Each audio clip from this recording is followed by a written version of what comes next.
You are now listening to a podcast made in collaboration with the Copenhagen College Radio. Hey everybody, welcome to episode 55 of the Social Media and Politics podcast, bringing you expert insights into how social media is changing the political game.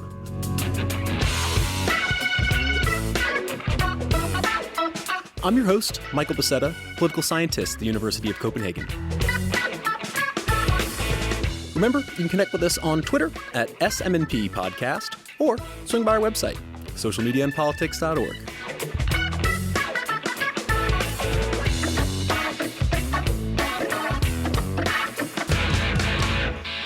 All right, y'all. Thanks so much for tuning in.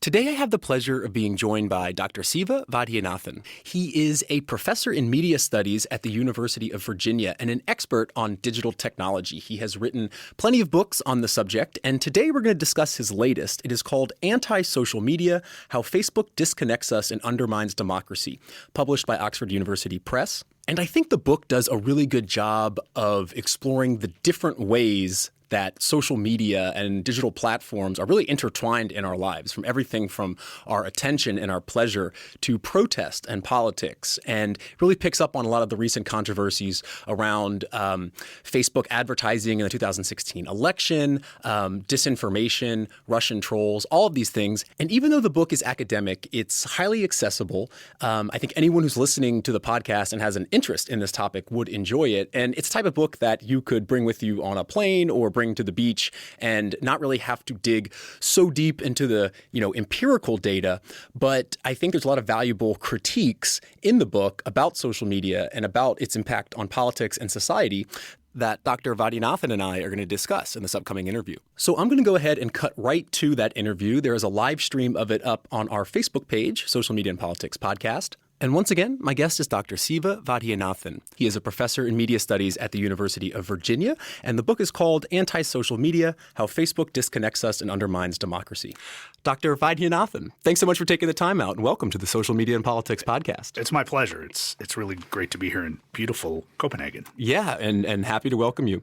So throughout the book, you paint quite a critical picture of social media, and Facebook in particular, by pointing out a number of areas where Facebook affects our lives, whether that's our pleasure, our attention, and even our politics.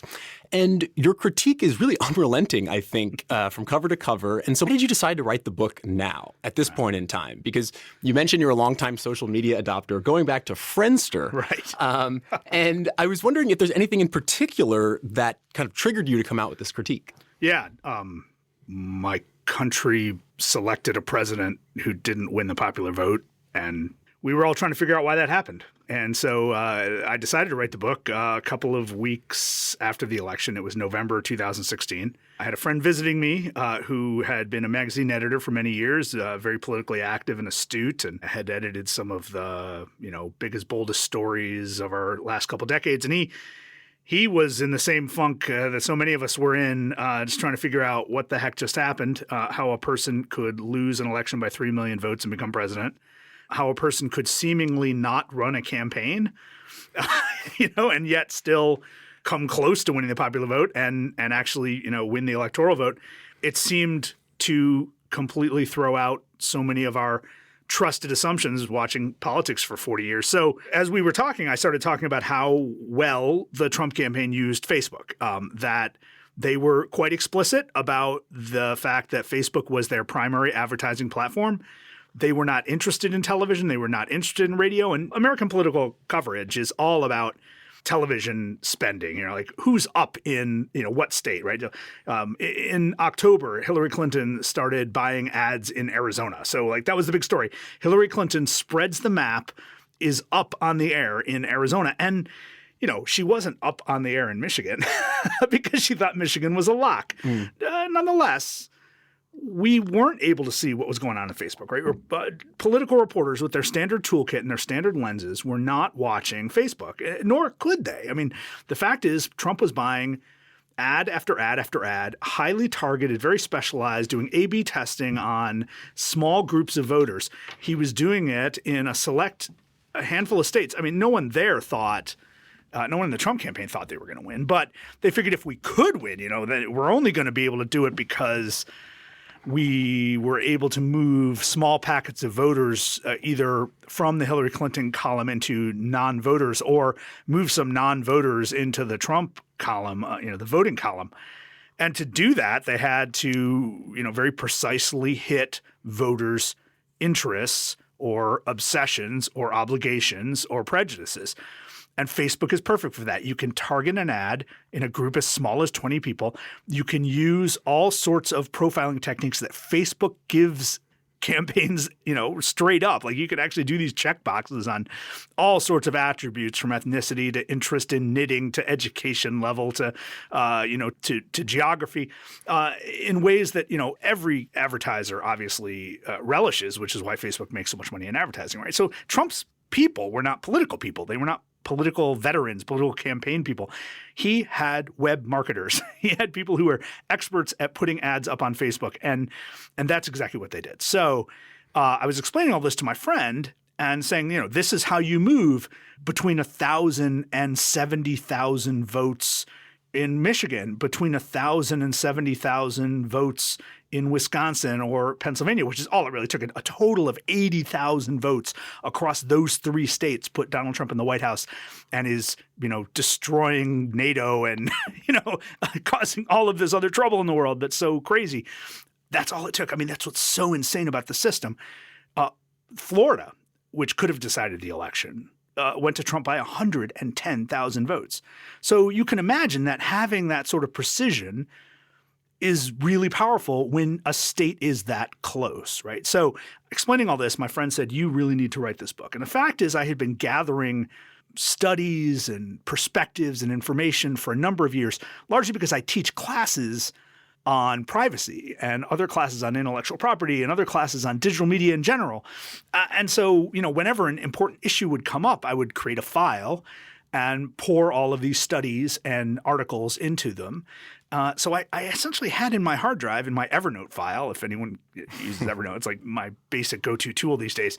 I had all these Evernote files that essentially worked out to be chapters of this book. It's like, and so, when I decided to write the proposal, it was, hey, I can explain a whole lot of what just happened, but I want to go beyond that. Because by the time the book comes out, the Donald Trump victory will have been heavily analyzed, and I can't necessarily add that much more to it.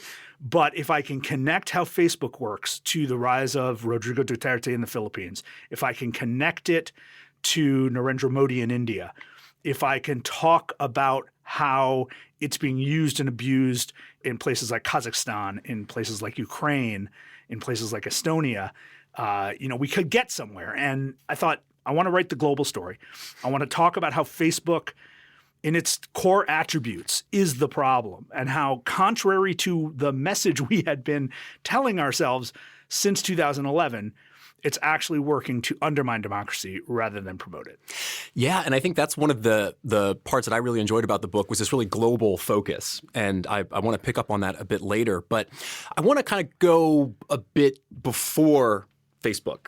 And you don't necessarily make the argument that all digitally mediated communication is bad for democracy. Because in particular, you highlight the blogging era in the sort of early mid-2000s as the golden age. Yeah, as a time that should be looked back with quote-unquote nostalgic reverence. So can you describe why that era of political blogging differs from the types of political expression we see today on Facebook and other platforms? Yeah, I mean, we should hesitate before we declare anything a golden age, even though I just sort of did tongue-in-cheek. Look, most media systems around the world for about 100 years were highly concentrated and offered limited voices, limited perspectives. Very few people could say what they thought about the world through our standard television and radio channels and printed newspaper channels.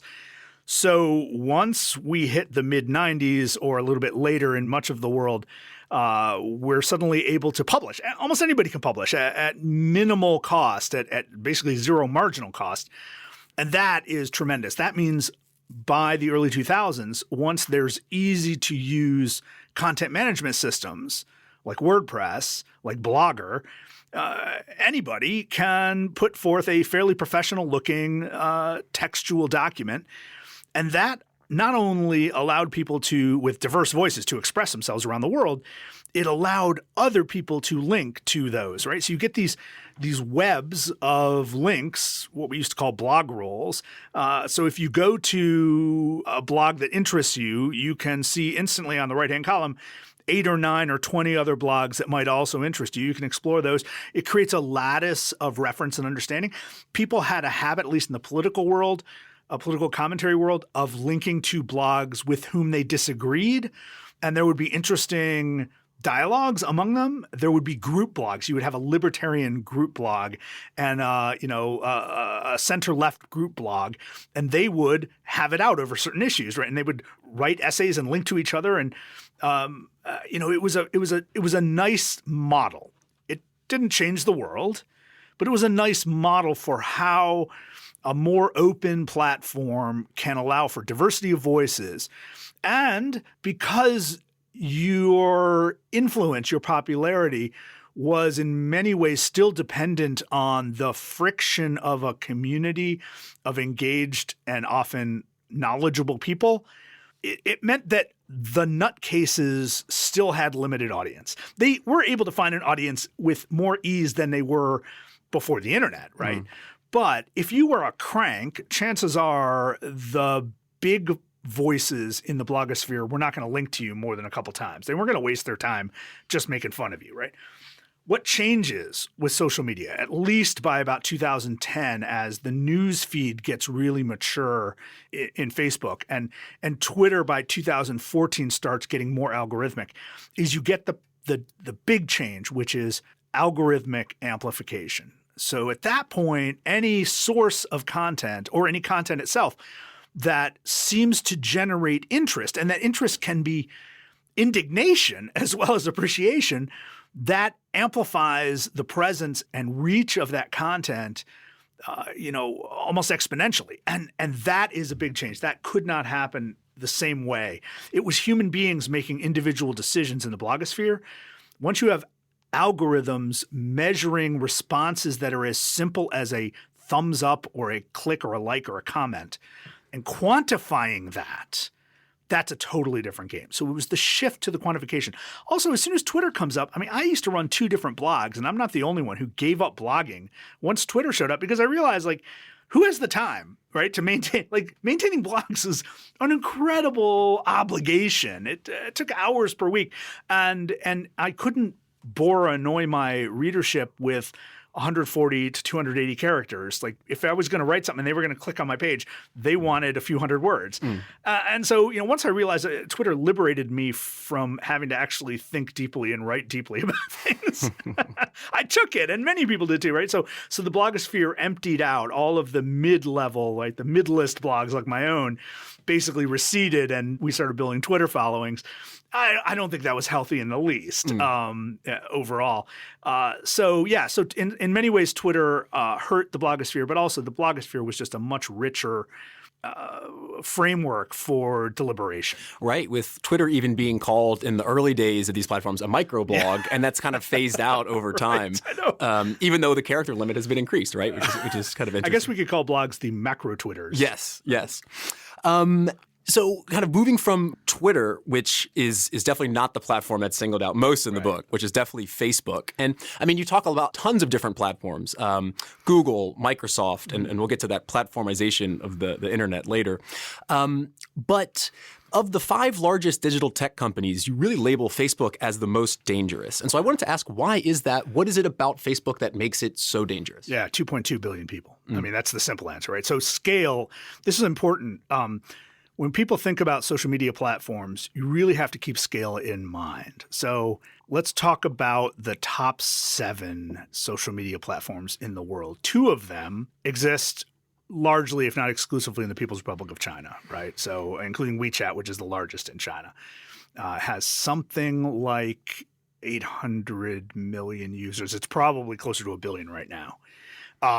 So take out the 2 that basically operate in their own domain, right? Because they don't directly compete with Facebook or Twitter or anything like that, right? So now we're left with 5. Of those 5, going in order, Facebook, 2.2 billion people, YouTube, 1.6 billion people. And then everything else is below 1 billion. Facebook Messenger, WhatsApp, and Instagram are the next, right? Those three are all owned by Facebook. So Facebook owns 4 of the top 5 social media platforms that exist and work outside of the People's Republic of China, right? So that's pretty stunning, right? And just even that number, 2.2 billion, which that was the number in February of 2018. It could be as high as 2.4 billion by January of 2019. And the growth is strong. It seems to have leveled off in Western Europe and North America, as many things have, but it's still strong in the places in the world where babies are being born and young people are growing into adults. Indonesia and India and Pakistan and Kenya and Nigeria, places like that are thriving. Brazil, Mexico, in terms of Facebook usage and Facebook adoption. So Facebook is more global than the rest. By the way, Twitter has only 300 million users only. I mean, it sounds like a huge number in like the history of media. Like, on any given day, BBC would love to have 300 million listeners, but 300 million people, 300 million accounts are active on Twitter. We don't actually know how many of those are human beings, right? So I often think it's a mistake to group Facebook and Twitter together as part of the same phenomenon because Twitter's usage base is so much smaller than Facebook, and it works very differently than Facebook, and its reach is largely concentrated in North America and Western Europe. So it's not as important to as many human beings, and it does not shape our perceptions of the world the way that Facebook does.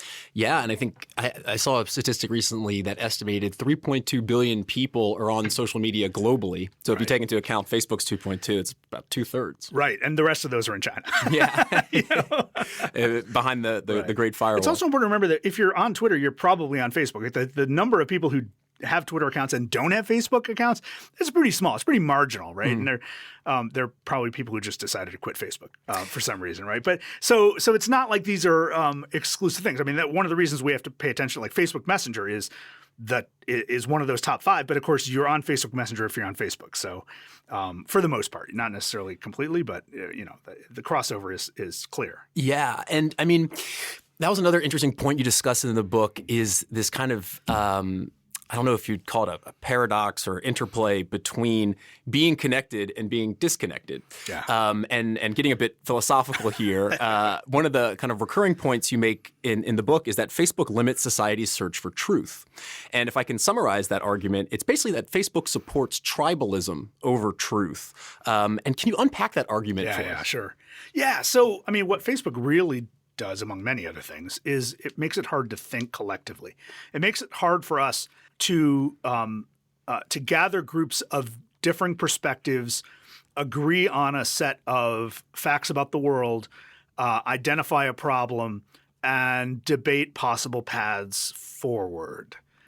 What I just described is what Habermas thought should be happening in coffee shops all over Europe in the 15th century, and that's the ideal, right? The ideal is that people with differing perspectives can at least work through their differences through the process of politics, deliberation, debate, et cetera, right? That's how public sphere is supposed to work. Facebook could not be farther from that. Now, we don't have an idealized public sphere anywhere, but Facebook pushes us farther from that ideal. And it does that largely by clustering us and rewarding our interests and our prejudices with more things that reflect our interests and prejudices. Its algorithms are designed to reinforce what we have already expressed an interest in, and the people with whom we have expressed an interest, or to whom we've expressed an interest, and the sources of content to which we've expressed an interest, right? So that narrows our field of vision over time. It's not necessarily a left-right political thing, although that's one way it can be mapped out, and it's totally possible for people to purposefully engage with people who differ from them. But those clusters are often interest-based, so they could be based on, bicycling or knitting or reading, as well as any particular political persuasion. But the fact is, everything about Facebook, its advertising platform, its news feed, algorithms, everything is intended to keep you hooked on Facebook. So they want to give you more of what you have clearly shown you care about, and they want to give you less of what they see as irrelevant. And how they measure relevance is the key. They measure relevance based on, those clicks and likes and shares and comments. Not to mention third-party data. Yeah, third-party data, which they say they're using less of now, right? For years they bought third-party data, like any other marketing company, and fed it into the system to help refine it. And just in 2018, they've said they've stopped doing that. But it makes me wonder, are they scrubbing the system of the data they already bought? I mean, certainly at some point that data becomes stale, but it was such a powerful tool in setting up their advertising system and in helping newsfeed target content. We can't just pretend it doesn't exist. Yeah, and I mean that brings me to the point of transparency, right? There's just an overall lack of transparency with these companies. And, there's been some discussion recently about should they be regulated? Should they be regulated like utilities? With the utility company, you can very clearly see how it operates, right? You can track the flows of natural gas or, whatever. Right. But this black box, it makes this very difficult for us even who are very interested in this to know what's going on. Right. Apart from what Facebook says, legislators don't quite understand the technology. So there's a lot of unknowns there. But what I want to ask you next about following up on this idea of tribalism or sorting is that I thought it was really interesting how you discuss the Silicon Valley bubble and the culture of social entrepreneurship that many companies in Silicon Valley enact. And I hadn't really actively thought about this until I read the book. In particular, you discuss a lot Mark Zuckerberg's zeal for what he calls the hacker way. And, maybe while it's well-intentioned, you argue that this culture has produced a number of negative outcomes. So I was wondering if you could kind of describe that and then maybe pick up a bit on that Milton Friedman and John Mackey, if I have his name right, the CEO of Whole Foods, the debate you outline in the book. I really enjoyed that part. Yeah. So, we could go back to the late 1960s. A couple things to think about in the late 1960s as, streets were on fire in Paris and Mexico City and around the U.S. In the late 60s, we have the rise of an environmental movement and the sort of apex of a civil rights movement. And in both those cases, the activists involved saw an opportunity to put public pressure on companies. Put public pressure on companies to desegregate their labor force, especially their management force in the case of civil rights, and also put pressure on companies to try to behave in a way that would be less environmentally detrimental. This went hand in hand with efforts to create, legal and regulatory frameworks for both of those goals. And so it's not like anyone at that time said we can do one without the other. And there was no hard or false choice between putting public pressure on companies and putting legislative pressure or regulatory pressure or legal pressure on companies. The issues were so urgent at that time. Now, it's also important to remember, 1969, the Cuyahoga River catches on fire. The Cuyahoga River outside Cleveland catches on fire. And that started a debate in the United States that ultimately yielded the Environmental Protection Agency, the Clean Water Act, the Clean Air Act, all popping up between 1970 and 1972. A very short period of time. But in that period of time, we had fervent arguments, right? Richard Nixon, a Republican, was in office. But we had fervent arguments in the United States about how to address this environmental crisis. Should we have market-based interventions? Should we have regulatory-based interventions? If we have regulatory-based interventions, what should be the scale of penalties? What should be the manner? What level of expertise? Should the EPA hire scientists? And should we trust those scientists' judgment? At no point did anyone say, I don't think the Cuyahoga River's actually on fire, right? It was entirely possible to have a rational debate in the United States over an environmental disaster because there was no time wasted on deniers, right? Now the whole world is on fire and we can't even start an argument about how to address it, right? Because we keep having to flow back.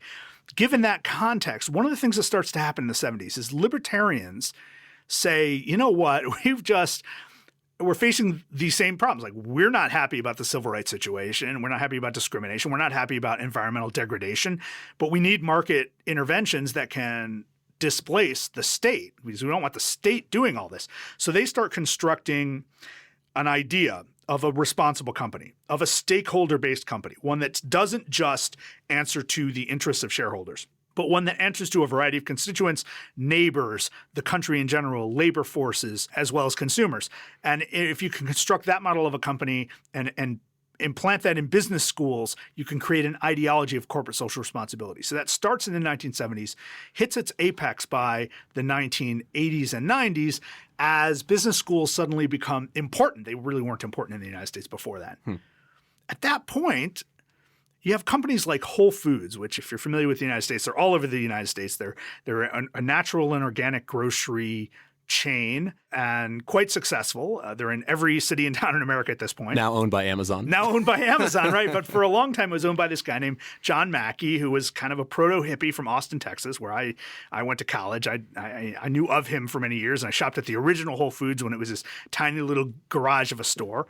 And Mackey's idea the whole time was that his employees are not labor, they are not employees, they are partners, and that his company was devoted to trying to make the world better, trying to make farming more sustainable and environmentally responsible, and making sure workers are treated better, et cetera, right? So that meant he, of course, sold his products at a premium price so that only the wealthy could afford them, and generally only wealthy people shopped there for a long time, and even still. That said, he developed this idea, or at least he put into practice this idea that he was reading from a number of different scholars about stakeholder capitalism. Milton Friedman, Nobel Prize-winning economist, believed in the magic of the price system. And so he and Mackey started a big debate that ran in the pages of Reason magazine, a libertarian magazine in the United States. And they mapped out their debate where Friedman basically said, look, the price system is magical if you introduce any factors in there that sound political or don't necessarily directly benefit the consumer. You're corrupting the magic of the price system. You're bringing the dirtiness of politics into the magic of the market. And of course, Mackey said, no, there are other things more important. Now, my point of view is different from both of theirs, which is I don't want the muckiness of the market interfering on the magic of politics. So my position on this is that I'm suspicious of corporate social responsibility, largely because I think it depoliticizes us. It makes us think that perhaps we can address the problems of the world, whether it's climate change or labor problems or anything else, by how we shop and what we drive, rather than through limitations on pollution or on mileage standards on automobiles. Important regulations that can actually make a difference in the macro, and our values can be fought out and argued about in the public sphere rather than through our own individual decisions and disconnected, atomized decisions. Anyway, that's a long dissertation within the book. But what it really comes down to how it applies to Silicon Valley is that Silicon Valley came up at a time when faith in the state was waning, or had waned almost completely.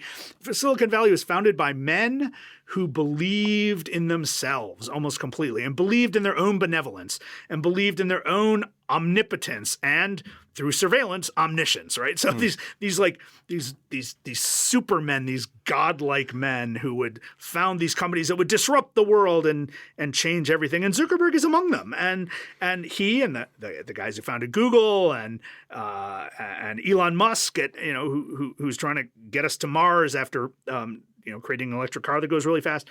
These guys believe so deeply in their own rectitude and their own capabilities that they don't see any role for the state. They don't see any role for us as citizens to argue out what sort of environmental system we would want, or what sort of information ecosystem we would want, or what sort of limitations on data sharing we should want. Like those things, they don't think that we have a stake in. They think they should be the ones deciding that. Their engineers and their market forces should determine that. So to get away with it, to be able to get up in the morning, Zuckerberg convinces himself that he is improving the world. And he has since the beginning. And he's been very clear about this and very sincere about this. He's not in it to make money. It's easy to say that when you make that much money. But the fact is he's not motivated by money. He's motivated by this idea that by connecting people through Facebook, everybody will treat each other better. Everybody will recognize each other's mutual humanity and just be nicer and kinder to each other, thousands of years of human history notwithstanding. He truly believes that if you remove friction from communicative systems, that people will be better to each other. I think we have ample evidence to the contrary, even in the past 36 months. Yeah. And I mean, that comes from, just as you're mentioning, the quantification of social validation, if you want to put it that way, or all of the algorithmic filtering that's going on. But I want to follow up on that and get into the idea of political campaigning and how Facebook embeds itself in campaigns. So we know that that's happened. And I mean, the political ad revenue, it's big in the States, but it's a small slice of Facebook's overall revenue, right? So do you think Facebook's push to get directly involved in politics is something that stems from this sense of corporate responsibility or something that's more profit-driven? Because it kind of seems like they're at odds with each other. Yeah, I think it has more to do with the idea that Zuckerberg's idea that Facebook should matter everywhere, that it must be present everywhere, that it should matter everywhere. And since politics matter and advertising matters, he wants political campaigns to be able to use Facebook as effectively as possible. So to do that, he has to maintain neutrality among candidates, right? That's his position, and that's Facebook's position. So Facebook has been embedding staff in major campaigns around the world for a few years now. Our friend Daniel Kreis has documented this quite well. And, in 2016, Facebook had staff in the Donald Trump campaign and in the Hillary Clinton campaign. It's pretty clear that the Donald Trump campaign worked well with the Facebook staff and listened to them quite carefully. And the Hillary Clinton campaign was a bit too arrogant for that and thought, well, we have this huge database system inherited from Obama 2012 and all of this rich data. We will just use our own homegrown system to try to target voters and motivate them. And we see how well that worked. So the question, though, is, look, in the United States, it's one thing to say we're going to work with the Democratic nominee and the Republican nominee. In a normal election, right? So if the election is between a Mitt Romney and a Barack Obama, or a John McCain and a Barack Obama, or a John Kerry and George W. Bush, right? Those are standard issue Democrats and Republicans. But in 2016, and this is what baffles me, right? So what I gave you before was just the explanation, which I think is that everyone who works at Facebook, especially Zuckerberg, wants Facebook to matter to everyone, right? It's much more than about the money. But here's the thing. In 2016, they decided to help the Donald Trump campaign, even though on the day he announced, Donald Trump said that Mexicans were rapists, that several months later, he wanted to stop all immigration of Muslims to the United States, right? He had made it clear where he stood on basic human rights issues, on basic issues of humanity and human decency. And yet they still helped him. Now, it's not enough to say, I'm going to help both sides, right? Because you're still helping a person who wants to do harm to people. In the Philippines election in 2016, they actively helped Rodrigo Duterte, even though Duterte made it very clear that he was going to unleash vigilante justice on the streets of the Philippines, that he was an authoritarian nationalist leader who was going to basically undermine the very concept of democracy in the Philippines. In 2014, they actively helped Narendra Modi, even though Modi had overseen or turned his head away from pogroms against Muslims for years. Right? He had been banned from traveling to the United States, and Human Rights Watch has documented all of Modi's problems. I don't want to quite call them crimes, right? So these are bad people, and Facebook decided to help them. So this is where the corporate social responsibility thing gets weird, right? So Zuckerberg wants Facebook to matter. He believes that if Facebook's everywhere, people will behave better. And he's willing to suspend his judgment about the Modis and Dutertes and Trumps of the world for this larger promise of influence, of Facebook's influence, because he believes so deeply in Facebook's ability to ultimately make things better, to the point where he hugged Duterte when he visited India. I mean, it's stunning to me. I'm sorry, he helped Modi when he went to India, or he hugged Modi when he went to India. How does he sleep at night when he helped Modi and Duterte and Trump? I'm not sure how that works, and he's never given me the time to ask him. But it's a different level of responsibility. And it has to do with hubris, right? He has so much hubris about this. But fundamentally, he does not want people to think of Facebook as a political thing. He wants people to think of it as a neutral platform that will bizarrely engineer society, engineer global society into something called community. So he has this, very positivistic sense of engineering. And yet, when it comes to politics, he wants everyone to think of Facebook as being apolitical. Mm-hmm. And that's one of the things that interests me is there's so many different types of, smaller communities than the larger one. You mentioned knitting and things along those lines. But one of the things I'm interested in is how you have one space, one portal, one platform where all these different things are going on. And so one of the things you discuss in the book is looking at advocacy, particularly the Ice Bucket Challenge, seems like forever ago. Right. But you write that the cause that makes the catchiest, cutest, or most clever Facebook campaign generates the most financial support. And when you think about, you have the Ice Bucket Challenge going on, you have political campaigning going on the same platform. So do you think that same type of logic applies across different types of campaigns and initiatives? Yeah, I mean, in general, Facebook's flattening out deliberation, squeezing it of all deliberative power, right? So the Ice Bucket Challenge is important in my story because it had nothing to do with the disease it was trying to address. It had nothing to do with ALS or Lou Gehrig's disease, which was ostensibly the cause for which it was raising money. The Ice Bucket Challenge, many of the videos that traveled around Facebook said nothing about ALS, described nothing about how people with ALS suffer or what the prospects for research or medical intervention are. There was no discussion, debate, knowledge imparted by that. And yet it was tremendously successful because it was a clever and cute gimmick. Well, is that how we want to fund medical research? I mean, perhaps ALS was the most important medical concern of 2014. Perhaps. I doubt it was. Not to minimize its awfulness and not to minimize the importance of research on it. But why then? Why that much? Why that way? It didn't seem to make sense. I mean, we should be deciding how to apportion medical research funds through a deliberative process where informed people from the fields of medicine and science talk about the prospects for success, the overall impact on society, the number of people suffering from it, the ways that we can build knowledge on particular research methods. That makes sense. But to do it through Facebook, through an Ice Bucket Challenge, seemed to me to be completely wrong and ultimately counterproductive to medical research overall. I mean, ever since then, every other foundation has been trying to replicate that buzz of that. Now, what happens in politics is, of course, political ads, even on television and radio, don't lack deliberative heft either, right? They're not much better. But on Facebook, you have the ability to mask where the ad comes from. You have the ability to so precisely tailor an ad that people outside that target don't see it. So imagine if I'm running for office against you, like we're running for city council or mayor. You'd probably win.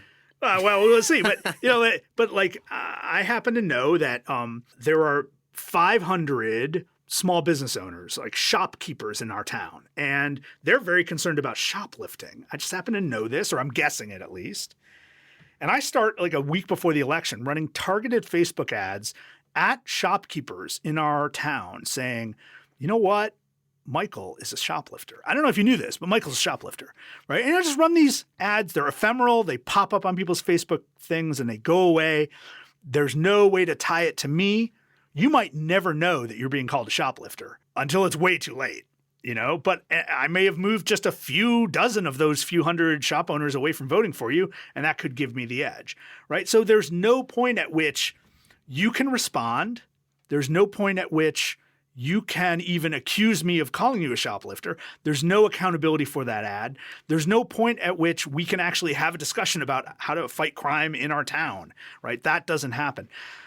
So what I see happening as we put more and more of our effort and time in Facebook is that everything gets flattened out into an instant sensation, into something that is attached to images, not sentences and paragraphs, that everything is meant to create a small level instantaneous emotional hit and a click. A click is a very easy reaction. And so Facebook, if you scroll through the news feed, you are more often than not feeling and not thinking, more often than not failing to hesitate, failing to think through the ramifications of your comments, of your clicks, failing even to, if you look at a post with a lot of comments, failing even to scroll to earlier comments to see if someone else has said something close to what you want to say, right? The very structure of Facebook limits our ability to argue, our ability to deliberate about important issues because of these sort of nested comments. It's a crazy system. Yeah, I agree. And we've done some kind of pilot research looking at Brexit comments. And by a very, very loose criteria of deliberation, we had about 8% of those that would even actually not even deliberation, just having some sort of meaningful argument about Brexit. Right. So it's great for insults. Yeah. Which is also what we find more than deliberation for sure. So that's looking at what campaigns are putting out, right? But there's also that kind of back end of Facebook, which is all the data collection. And so that obviously brings into questions about privacy. Right.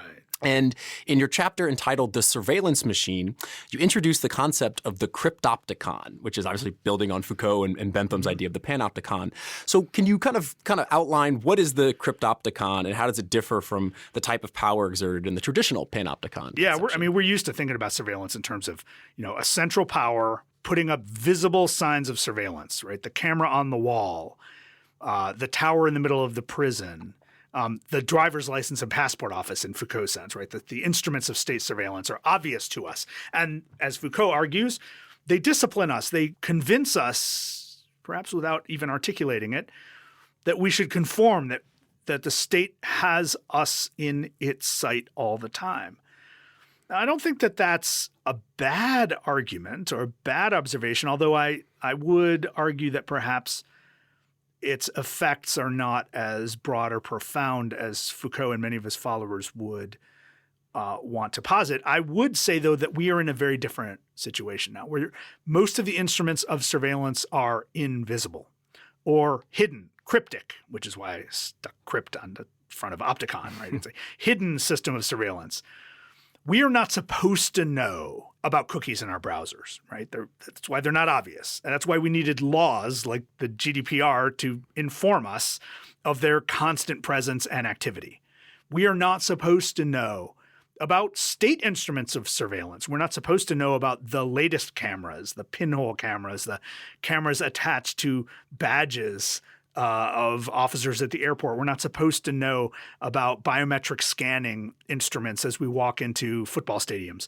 We are not supposed to know about all of the ways that shops, actual physical shops, not just Amazon, track our behavior, track our habits, create dossiers on us.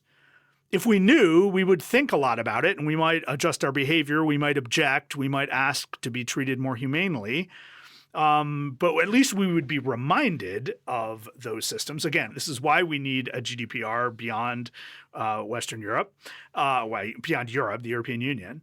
But what we have now is a system where we are not expected to conform. We are expected to reveal our niche interests and affiliations. Think about state security for a minute.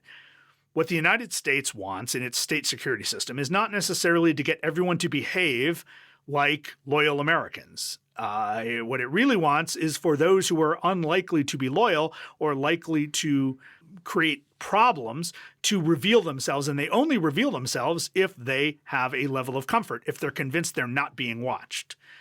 And if they do that, then the state surveillance systems can track their social networks, can track their affiliations, can start watching them more closely. It's a very different dynamic than what we imagine in a 1984 type surveillance society, or even what the Stasi was doing in East Germany. Which, by the way, I think the Stasi operated under both principles of a panopticon to try to constantly remind you you're being watched, but also a cryptopticon through which you could never be sure you were being watched, right? Because you don't know which neighbors are snitching on you, right? So the neighbors that were snitching on you or the family members who were snitching on you were cryptic, whereas the towers, the watchtowers everywhere were obvious. The officers on the street were obvious.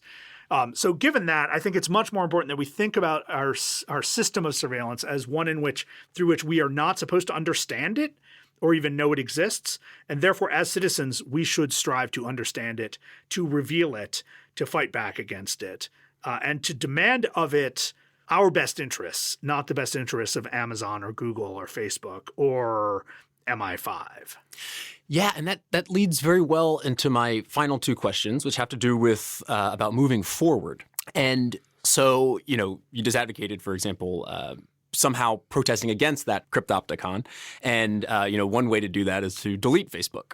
And there's been obviously a sort of a little movement that hasn't been too reflected in their numbers, judging by their latest quarterly report. Right. But then my question is, what about Google? And what about the push notifications to our phones and the way that apps are so ingrained in our everyday lives? In the book, you call this the operating systems of our lives. Yeah.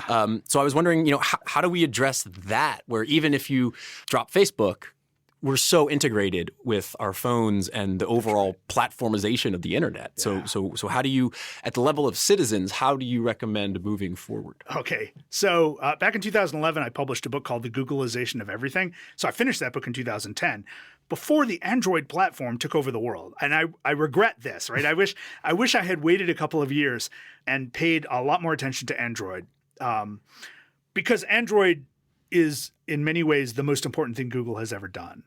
Maybe YouTube. And I actually didn't write enough about YouTube in that book either. Still a good book, but so here's the thing.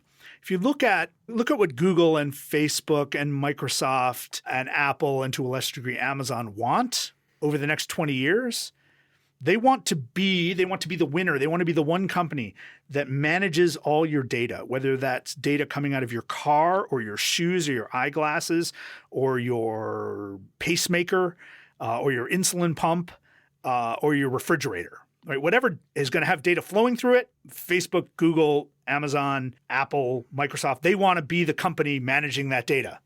They want to be the operating system of your life. They've already worked through being the operating system of your phone and of your computer. That's done. That's locked into place. The real battle is over this flow of data in real life, right? There was no such thing as cyberspace. There was no such thing as the internet anymore. We are all nodes in a networked flow of data. And data flows through and across and in all of us at this point. And it will get deeper and thicker in years to come. So who will win that race? That is the question. And that's why each of these companies is trying to ingratiate us to it so that when we see the logo, we don't recoil in fear. It's also why they are trying to embed themselves in our lives to such a degree. Now, I mentioned WeChat before, the most important and largest social network system in China.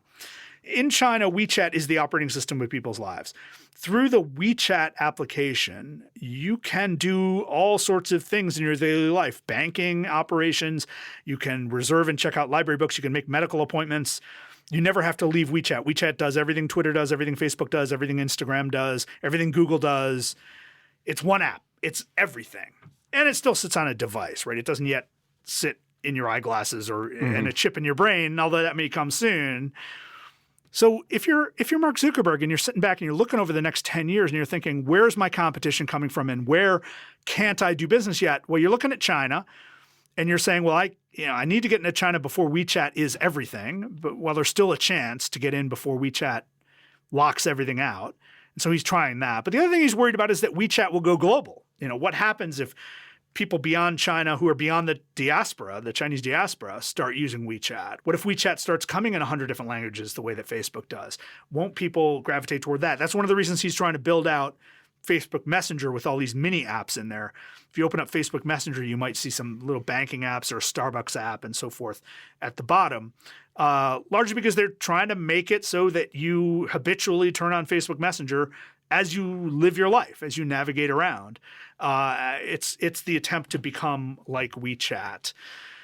So that's the project for the next 5 to 10 years at Facebook and through many of these companies. It's why Amazon wants you to buy the Alexa thing to sit in your house. So there's constant surveillance in your house and Amazon becomes the operating system of your life. It's why Apple's doing the same thing with its speaker system. It's why Microsoft has been trying to get people to put Xboxes in everyone's houses. Microsoft's probably doing the worst on this of those companies, but they're still doing all right. And I'm sure they have other strategies for the operating system of your life.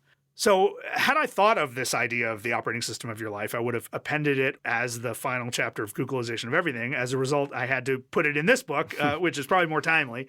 But yeah, this is one of my great concerns is that this is what these companies are after. Do we want one company to have that much control over our lives? What are the implications of that? Even if that company is not Facebook, even if that company is Google, even if that company is Apple, what are the implications of that? What are the implications to the global economy, to advertising, to journalism, to democracy, to basic human dignity, to state surveillance? We have not even begun cataloging what the world would look like in a monopoly or duopoly situation where all of the data from our pacemakers and our automobiles go through one company. So I'd like to get people to start thinking about that. Now, here's the thing. My book ends without much of an agenda, without a menu of policy options that are powerful to address this. I conclude the book by saying I wish that Canada and the US and Mexico and Brazil would adopt a GDPR. That would be nice. We need better data protection. It's a necessary but insufficient response. I would also like to see competition regulators in Europe and antitrust regulators in the US push back at Facebook quite harshly. I don't think Facebook ever should have been allowed to buy WhatsApp or Instagram. But now that they have, I think it's worth debating whether those should be broken off so that those pools of data are separate from Facebook data and so that there's actual competition in the market. If people prefer Instagram, which I do as an experience, and my daughter does as well, and many people do, we should be able to use Instagram without feeding the Facebook monster and maybe have Instagram grow into something that might compete with Facebook. That would be a little bit healthier. But again, that doesn't solve the larger problem of its effect on democracy, its inability to foster deliberation, the fact that we live through it by the billions. And I don't have a quick answer to that because there is no quick answer to that. And I'm willing to say, even if we did those two things, we broke off WhatsApp, we broke off Instagram, we broke off Oculus Rift from Facebook, and we had a GDPR in most of the world, Facebook would still be this much of a problem or almost this much of a problem. It would still be huge. It would still be growing. It would still be powerful. It would still be in the running to be the operating system of our lives. And we should still be worried about it. And the situation in Myanmar gets no better, even if antitrust and competition regulators crack down on Facebook, right? So given all of that, I want to say I don't know. Or I actually want to say there is no easy solution to the problems Facebook raises. And I do that, number one, because I actually believe that this monster is almost impossible to slay. But number two, I hope that I'm wrong. I hope that there are some really smart people out there who read my book and say, well, he's wrong. I think we can address Facebook, maybe through competition, maybe through technology. I doubt it, but certainly possibly through policy. And these really smart people think up these strategies that I'm incapable of thinking. And that in 5 years, when you talk to me next, I can say, oh, you know, anti-social media, forget that book. It was totally wrong. I was wrong about everything, and they fixed all the problems, and never mind. That would be great if this book were useless in 5 years.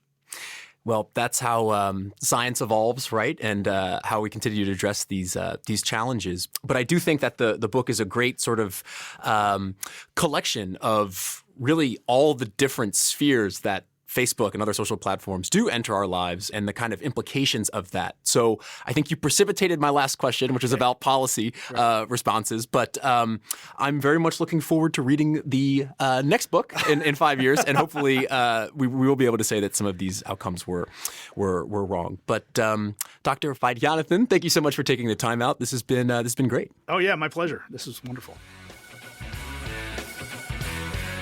I've just been speaking with Dr. Siva Vaidhyanathan, professor in media studies at the University of Virginia. The book we've been discussing in this episode is called Anti-Social Media: How Facebook Disconnects Us and Undermines Democracy, and it's published by Oxford University Press. And that's a wrap for this episode of the Social Media and Politics podcast. Thank you again for tuning in, and I hope you enjoyed the show.